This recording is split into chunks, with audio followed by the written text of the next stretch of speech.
اس کائنات کی ابتدا سے لے کر آدم علیہ السلام کی تخلیق سے لے کر قیامت کے برپا ہونے تک دجال سے برا شخص کوئی پیدا ہی نہیں ہوا۔ یہ سب سے بدترین شخص ہوگا جو روئے زمین کے اوپر پیدا ہونے والا ہے، اور وہ خوش نصیب لوگ ہوں گے جو دجال کو قتل کریں گے۔ اور پھر اس کا وقت بتایا گیا، اس کی شکل بتائی گئی، اس کا قد بتایا گیا، اس کی صورت بتائی گئی کہ مومن دھوکہ نہ کھائیں۔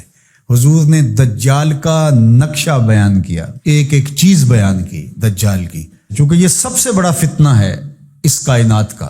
اس امت کا سب سے بڑا فتنہ تو یہ ہے جب سے آدم علیہ السلام تخلیق کیے گئے ہیں اس وقت سے لے کر کے آخری انسان تک سب سے بدترین، سب سے غلیظ، سب سے گندا، سب سے مکروہ اور سب سے برا وجود دجال کا ہے۔ اس لیے دجال کے فتنے سے ہر پیغمبر نے اللہ کی پناہ طلب کی ہے کہ اللہ مجھے اس کے فتنے سے بچانا۔ اللہ اکبر، کیونکہ بڑے بڑے لوگ اس کا شکار ہو جائیں گے۔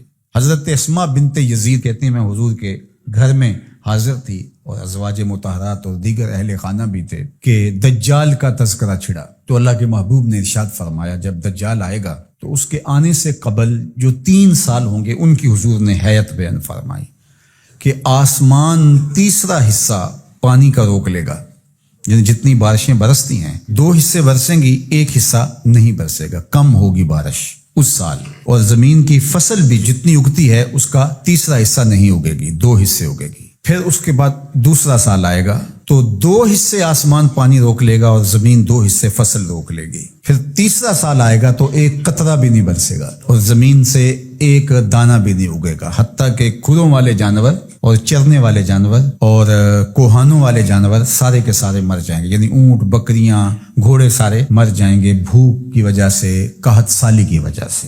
جب یہ 3 سال گزریں گے تو پھر دجال آئے گا، اور دجال ایک دیہاتی کو ملے گا اور کہے گا کہ اگر تو چاہے اور مجھے رب مان لے تو میں تیرے گھوڑے اور تیرے یہ جانور زندہ کر سکتا ہوں۔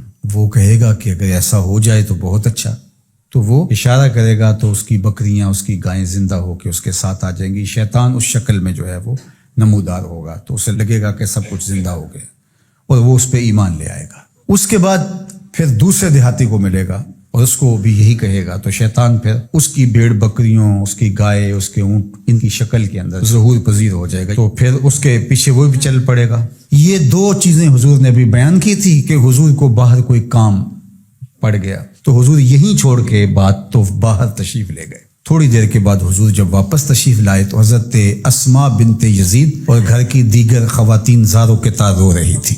حضور نے فرمایا تمہیں کیا ہوا، تم کیوں رو رہی ہو؟ انہوں نے عرض کی یا رسول اللہ صلی اللہ علیہ وسلم، آپ نے جو دجال کا ذکر کیا، چونکہ صحابہ کے نزدیک سب سے قیمتی متاع ایمان ہے اور ہمارے نزدیک بھی سب سے قیمتی ایمان کی متاع ہی ہونی چاہیے، اور یہ بات میں نے کئی مرتبہ آپ سے کہی، اس دنیا میں سب سے بڑا انعام اور سب سے بڑا تحفہ جو حضرت انسان کو دیا گیا، سب سے بڑی نعمت جو ودیعت ہوئی وہ ایمان ہے، اور قیامت کے دن سب سے بڑی دولت اور نعمت عطا کی جائے گی جنت میں، وہ دیدار الہی ہوگا۔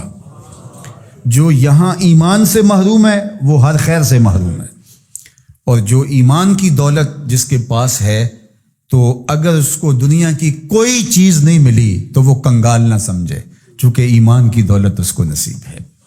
مومن ہو اور پھر کہے میرے پاس یہ نہیں، میرے پاس یہ نہیں، میرے پاس یہ نہیں، میرے پاس یہ نہیں، تو یہ مومن کو نہیں جچتا۔ وہ اس پہ مطمئن رہے کہ یہ وہ دولت جو بڑے بڑے لوگوں کو نہیں عطا کی، اللہ نے اس عاجز اور فقیر کو عطا کر دی۔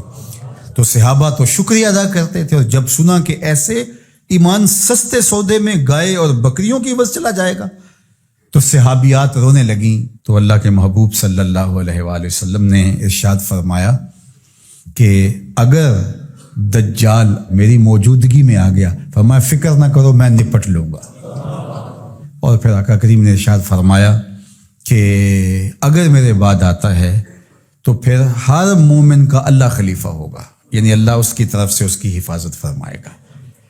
اور حضرت اسماء بنت یزید کہتی ہیں کہ میں نے عرض کی یا رسول اللہ صلی اللہ علیہ وسلم، آج بھوک برداشت کرنا ہمارے لیے بہت مشکل ہے، یعنی اگر کھانا نہیں ملتا تو بھوکا آدمی کیا کچھ نہیں کر گزرتا، بھوک ضمیر بیچنے پہ مجبور کر دیتی ہے۔ آپ نے دیکھا لوگ گردے بیچنے پہ مجبور ہو جاتے ہیں، تو بھوک پر لوگ ایمان کیوں نہیں بیچیں گے؟ آج جب کہ آپ سامنے ہیں تو بھوک تنگ کرتی ہے تو بے تاب ہو جاتے ہیں. اور صدیوں کے بعد جب خوشحالیاں آ جائیں گی اور دجال یہ پیکج لے کے آئے گا، اس وقت مومنوں کا، مسلمانوں کا کیا حال ہوگا؟ جب اتنے فاقے ہوں گے، 3 سال تک کچھ کھانے کو نہیں مل رہا ہوگا، تو پھر کیا بنے گا؟ یہ پریشانی اس نے تڑپا دیا ہے. تو اللہ کے محبوب نے فرمایا، سنیے، ان کو وہی خوراک کفایت کرے گی جو آسمان والوں کو کفایت کرتی ہے. تو یہ ہمتن گوش ہوگی کہ وہ کون سی غذا ہے کہ اس غذا کے بدلے میں ان کو غذا دی جائے گی. تو آقا کریم نے فرمایا، من التسبیح والتقدیس، یہ سبحان اللہ پڑھیں گے، اللہ کی تقدیس بولیں گے. جو فرشتے اللہ کی تسبیح تقدیس پڑھتے ہیں، یہ سبحان اللہ، الحمدللہ، اللہ اکبر، یہ تسبیح و تقدیس بولیں گے، ان کی بھوک مٹتی چلی جائے گی، اللہ ان کی مدد فرمائے گا. تو پھر مومن کی غذا تسبیح و تحلیل، تقدیس، اللہ کی عظمت کے ترانے، اللہ اکبر. اس لیے ہم نے بزرگوں کو دیکھا ہے کہ ان کو کھانا بھی یاد نہیں رہتا تھا حضور کی حدیثیں پڑھتے ہوئے. یہ وقت تو گزر گیا اور گزر رہا ہے تیزی کے ساتھ، یہ تو کس کو یاد رہتا ہے؟ ان کو کھانا تک یاد نہیں رہتا تھا، وقت گزر جاتا اور ان کو جھنجھوڑ کے کہتے، میاں فجر کی اذان ہو رہی ہے، اٹھو ذرا. تو یہ ہمارے بزرگوں کی کہانیاں دل آویز ہے، اور واقعی اللہ کا ذکر پیاس بھی مٹا دیتا ہے اور بھوک بھی مٹا دیتا ہے اور تسکین قلب کا سامان کر دیتا ہے. اللہ